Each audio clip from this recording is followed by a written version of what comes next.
지난주에 이어서 1라운드 그리고 2라운드를 시작하겠습니다. 지난주에 제가 왜 회사를 그만두게 되었는가 이 얘기를 했었죠. 그 안에 하나가 마이크로 매니지먼트 얘기가 있었어요. 근데 댓글 주신 아르치콜님께서 마이크로 매니지먼트 어떻게 한 거냐, 그리고 짤없이 그렇게 딱 잘리는 거냐 뭐 이렇게 물어보셔서 그 얘기를 하면 되게 재밌을 것 같다 라고 생각을 해서 어떻게 마이크로 매니지먼트를 했나요? 라는 제목으로 제가 어떻게 마이크로 매니지먼트를 했고 그게 얼마나 별로 좋지 않은 방법이었는지를 나중에 이제 복귀하면서 알았던 거예요. 솔직히 제가 뭐 매니지먼트 교육을 받은 것도 아니었고 그래서 그런 걸 조금 몰랐던 것 같고 배운 거를 조금 잘못 배운 것 같다라는 생각이 들었었어요. 시작을 하면 제가 2007년도에 홍콩에 갈 때 워렌 칸이라는 홍콩 캐나디언이 저를 이제 데리고 홍콩으로 간 거예요. 홍콩에 와서 한국 비즈니스 리가 셋업을 해라. 그래서 한국 헤드로 홍콩으로 이제 KB에서 홍콩으로 이제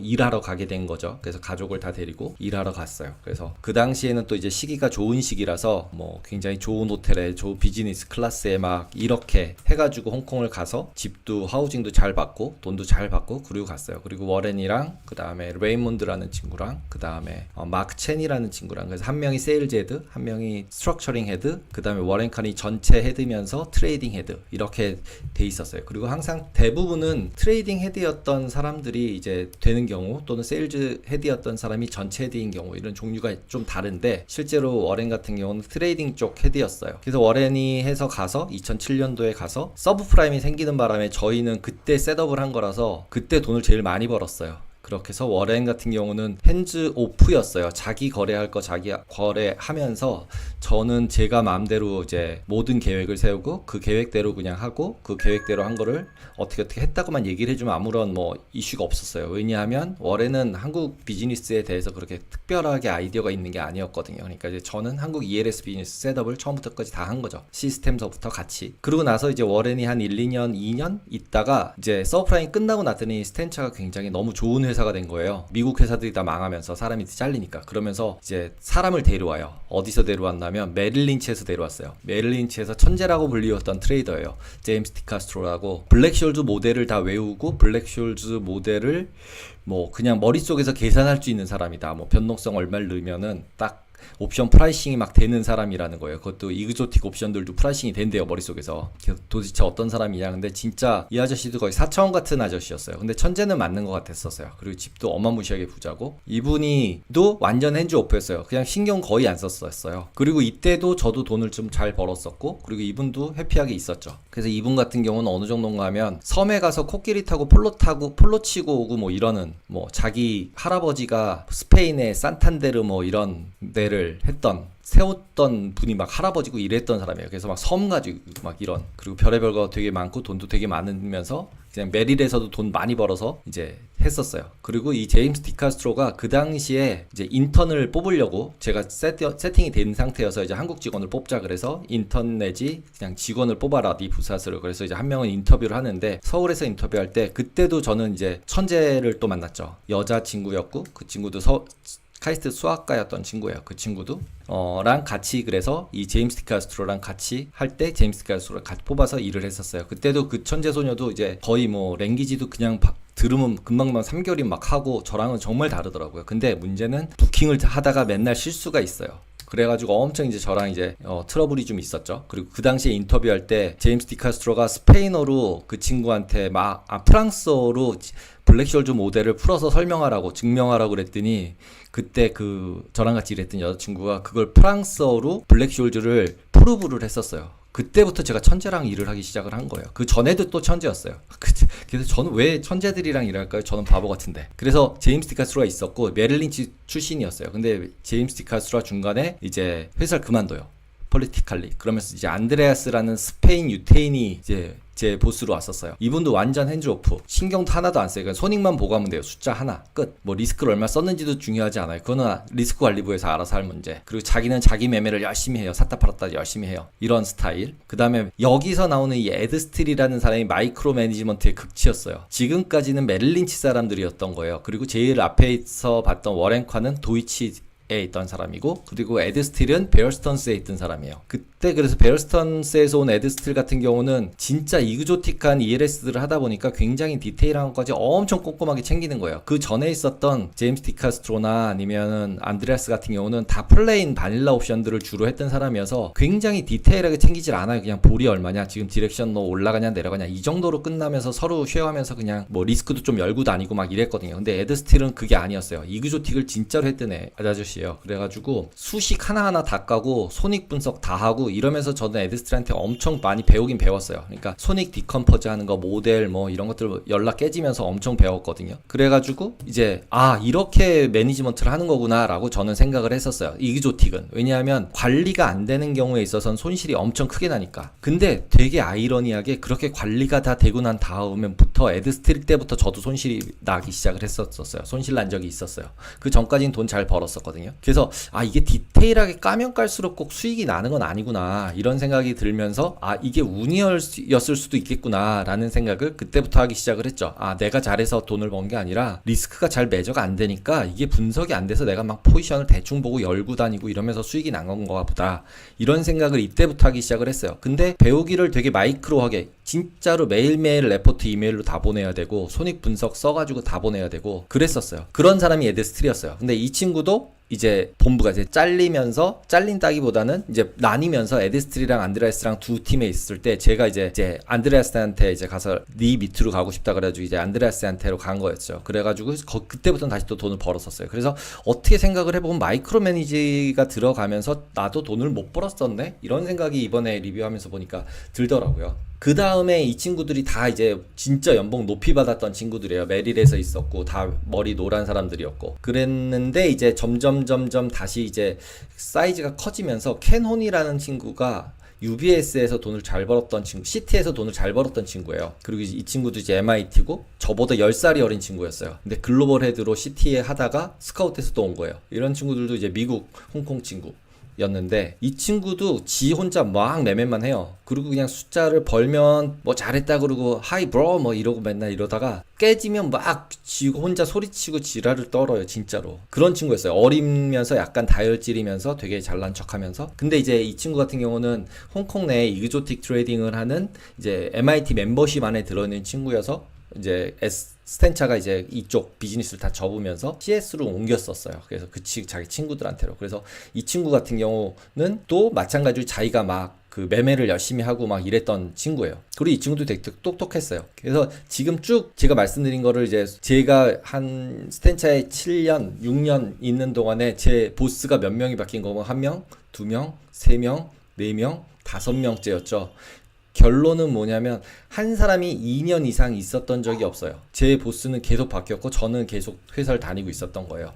그러다가 이제 스탠차가 이제 에쿼티 포지션을 줄이겠다 하면서 이제 저는 나오게 된 상황이었죠. 그때 당시에도. 그러면서 이제 다른 친구, 아까 제일 처음에 얘기했던 이제 워렌이랑 같이 셋업했을 때 있었던 레이몬드라는 스트럭처링 헤드가 이제 자기 중국계 증권사 가니까 와서 거기 있어라, 너 한국 들어가기 싫으면. 그래서 거기 가서 이제 한 2년 있었죠. 그리고 이제 한국에 들어오게 된 거였어요. 근데 지금까지 쭉 말씀을 드린 게 마이크로 매니지먼트랑 무슨 상관이 있냐라고 보면은 지금 쭉 말씀드린 이 모든 사람 중에 마이크로 매니지먼트는 이 에드 스틸 하나예요. 근데 실제로 에드 스틸 때 돈을 잘 못 벌었어요. 근데도 왜 내가 에드 스틸 하는 거가 맞다고 생각하고 여기에다 포커스를 했을까라는 게, 이게 숫자로 모든 게 보여지니까 굉장히 뭔가 트랜스페런트한 것처럼 느껴졌었어요.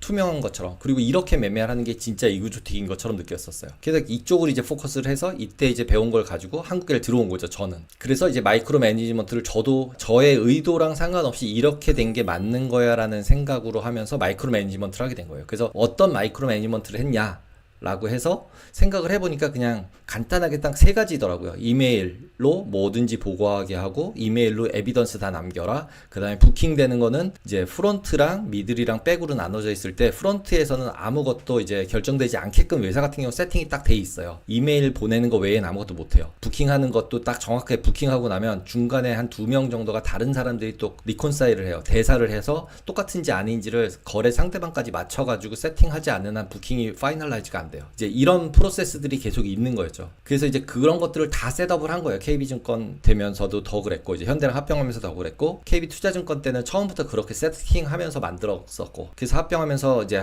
봤더니 현대증권이랑 합병하는데 정말로 뭐 아무것도 없었어요. 진짜로. 와, 그래서 그걸 하나하나 다 만들면서 이제 기존에 있었던 사람들 요구를 하는 거죠. 이런 것도 관리 안 됐었다. 이런 것도 관리 안 됐었다. 이런 것도 안 됐었다. 이런 것도 없었다. 막 이런 식의 이제 관리가 들어가는 거죠. 그러면 리스크 관리팀, 경영관리팀, 재무관리 뭐 모든 부서가 다 적이 되는 거예요. 그 당시에 이제 M&A였으니까 이제 약간은 점령군 아닌 점령군처럼 돼가지고 저의 보스는 또 현대증권 분이었지만, 그래서 이제 막 그런 식으로 하다 보니까 결국은 이제 제가 나쁜 놈이 되는 거죠. 쟤는 다 틀렸다 그러고 지 잘난 척만 한다 이렇게 된 거죠. 그렇게 되니까 이제 쟤 어디 한번 깨지기만 해봐라 그럼 넌 그냥 바로 내가 다 물어뜯은다 뭐 이런 딱 느낌이었던 것 같아요. 지금 와서 생각을 해보니까. 그래서 결국은 이런 식으로 이제 마이크로 매니지먼트를 이메일로 하고, 그 다음에 일정 관리를 명확하게 언제까지 뭐 할래 언제까지 뭐 할래 이거거든요. 계속. 그리고 그 날짜까지 얼마만큼 진도 나갔어 이걸 계속 확인하는 거고, 그리고 어떤 이제 부킹을 하거나 이러면 직접 확인을 제가 다 거의 다 한두 개씩 샘플링 해가지고 딱딱딱 하고, 그래서 제 손으로도 많이 엄청 했어요. 그러니까 이제 다 이제 같이 일한 친구들이 워커홀릭이라고 저를 얘기를 하는 거죠. 그러면서 이제 관리 당하니까 이제 굉장히 피곤하고 짜증나고 이런 느낌이었을 것 같아요. 근데 왜 제가 이렇게 관리를 했나라는 거를 변명을 하자면 이런 문제들이 발생을 하는 거예요. 이거 엊그저께 어제 나온 뉴스잖아요. 신한투자증권 ETF 운용소지 1,300억 내부 감사 중 뭐 LP 뭐 이런 얘기해서 지금 찾으면 막 나와요. 선물 거래를 수합으로 속여 이런 게 되는 것 자체가 말이 안 돼요. 선물 거래를 수합으로 속여서 부킹을 할 수 있다는 것 자체가 말이 안 돼요. 이 안에 프로세스가 잘못돼 있다는 얘기예요. 그러니까 프런트랑 미들과 백, 그러니까 리스크 관리랑 그런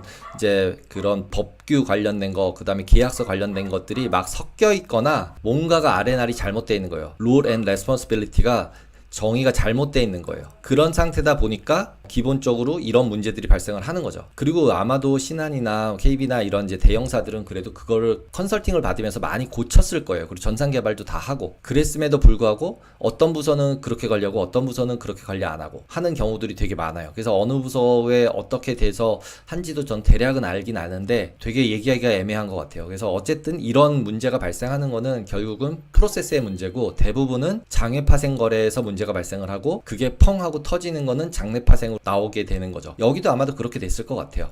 그래서 결국 이 수합이라는 게 OTC 거래거든요. 장외 거래. 그러니까 이제 그런 부분들 때문에 결국은 저도 이제 제가 이제 매니저가 됐으니까, 매니지먼트가 되면 밑에 친구가 이런 거를 잘못하면은 내가 잘리거나 내가 문제가 발생하잖아요. 그러니까 당연히 어떻게 해야 돼요? 세게 할 수밖에 없죠. 그랬던 거라고 보시면 돼요. 그래서 마이크로하게 매니지먼트를 하고, 그 다음에 전산 시스템 다 자동화되게 최대한 만들고 뭐 이런 식의 일을 한 거죠. 그러면서 이제 문제가 생겼던 거 같아요. 제 생각에는 그게 이제 신뢰 문제나 하이어러키 상에서. 근데 돈을 벌 때는 그게 아무 상관이 없어요. 그런데 돈을 못 벌기 시작을 하니까 문제가 발생을 하고 아무도 저를 프로텍트 해주지 않는 거죠. 그래서 지금 들으시는 분들 중에 직장을 다니고 계시다면 릴레이션십은 굉장히 중요해요. 저는 릴레이션십이 그렇게 중요하다고 말은 했지만 속으로는 아니었던 것 같아요. 그냥 돈만 잘 벌고 있으면 되는 거 아니야? 뭐 이런 식의 생각이 없잖아 있었던 것 같아요. 돈은 언제든지 벌어들겠다 할 수 있는 거기 때문에 결국은 릴레이션십이 제일 중요하다라고 생각을 합니다. 이제는. 그리고 세일즈와도 굉장히 잘 지내야 되고, 트레이더라면. 솔직히 홍콩에 있을 때 세일즈랑도 잘 지냈거든요.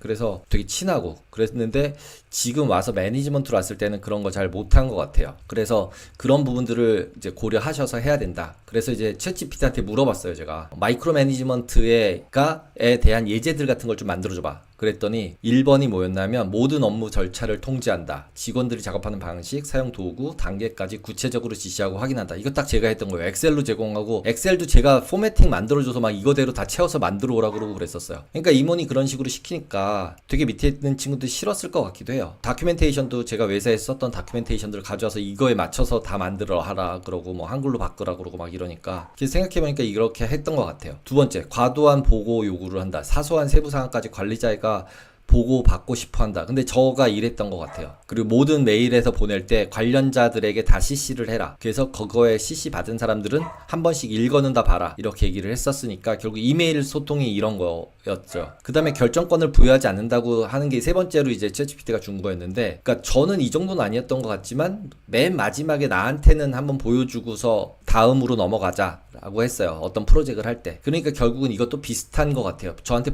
결정은 네가 해라 라고 얘기는 했지만 맨 마지막에 저에게 보여주고 제가 이거 이상한데? 이거 틀린 것 같은데? 이러면은 경우들이 있었거든요. 그러다 보니까 결국은 저한테 보여줄 때 결국은 결정을 자기가 한 게 아니라 제가 맨 마지막에 한 꼴이 되는 거였더라고요. 지나 생각을 하니까. 그 다음에 이제 네 번째가 작은 실수에 대한 지나친 반응. 이런 게 이제 부킹 실수 같은 걸 이제 용납할 수 없다고 얘기하는 거예요. 그러니까 부킹이 잘못됐으면은 잘못된 거에 대해서 바로 잡으면 그냥 된다. 그래서 그걸 막 계속 전산상으로 어떻게든지 부킹 실수가 안 나는 프로세스를 만들려고 애를 썼었거든요. 그러니까 이제 이런 부분들이 결국은 실수가 있을 수밖에 없는 경우들이 많은데 특히 장파를 거래를 하면 이제 이런 부분들도 이슈가 좀 있었던 것 같아요. 그 다음에는 이제 빈번한 업무 중 체크. 그러니까 반복적으로 뭘 하고 있는지를 자꾸 물어보는 경우들도 있고 어디까지 했냐, 중간 보고해라, 뭐 이런 것들을 많이 했던 것 같아요. 그래서 결국은 그 GPT조차도 마이크로 매니지먼트의 결과를 이렇게 세 가지로 줘요. 직원 동기 저하, 창의성 저하, 업무 효율성 저하. 이 세 가지 다 맞는 것 같아요.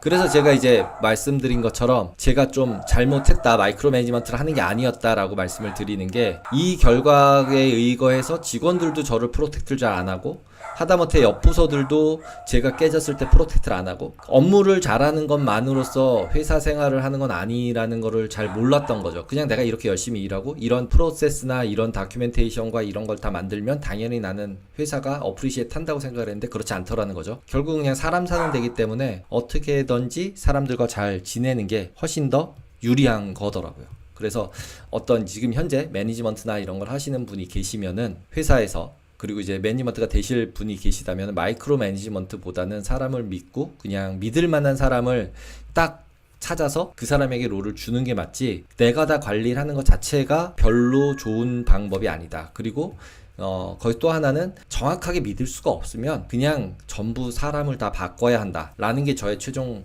그 의사 결정이었어요. 맨 마지막에 제가 잘못한 거는. 그래서 그렇게 하면 할수록 결국은 이제 이슈가 발생을 하고 그러니까 결과가 나빠요. 결과가 나빠질 때가 많은 거예요. 그래서 제가 아까 전에도 얘기했었잖아요. 그냥 핸즈 오프했던 이 워렌 때나 디카스트로 때나 안드레아스 때는 잘 벌고 있었는데 엔데스티를 맡으면서 이상하게 계속 깨지는 거예요. 예, 손실이 나고. 그러니까 맨날 손익 분석을 했는데 맨날 손실이 나 있는 걸 손실이 왜 났는지를 분석하고 있는 상태가 되더라는 거죠. 나쁘잖아요. 어차피. 그러니까 기본적으로는 이게 마이크로 매니지먼트라는 게 별로 좋지 않다. 라는 게 최종 결론이고 진짜 그냥 믿을 만한 사람을 정확히 뽑아서 딱 아레나를 주고 시켜야 한다. 라는 게 저의 그 레슨이었고 지금 이제 직장을 다니시는 분들 그리고 임원이 되실 분들은 이런 걸 잘 고려하시고 그 다음에 사람을 쓸 때도 딱 믿을 만한 사람 이렇게 다 줘도 될 만한 믿을 만한 사람을 써야 하고 그 하이어라키를 잘 구축하셔야만 회사에서 임원도 하시고 사장님도 되시고 그러실 수 있을 것 같습니다. 그럼 오늘은 1라운드 그리고 2라운드는 이렇게 마치도록 하겠습니다.